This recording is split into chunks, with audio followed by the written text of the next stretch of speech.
ان کا ایک وظیفہ یہ بھی ہے کہ ہم نام محمد استعمال کر کے جو اہل بیت کی ولا سے سرشار لوگ ہیں ان کے عقیدوں کو بگاڑ سکیں،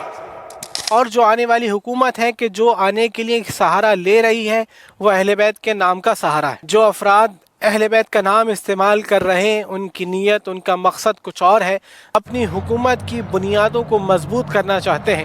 اور ان کا ایک وظیفہ یہ بھی ہے کہ ہم نام محمد استعمال کر کے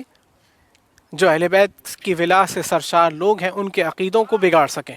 جس زمانے کے اندر ہم زندگی بسر کر رہے ہیں اس زمانے کا نام ہے زمانہ غیبت، اور زمانہ غیبت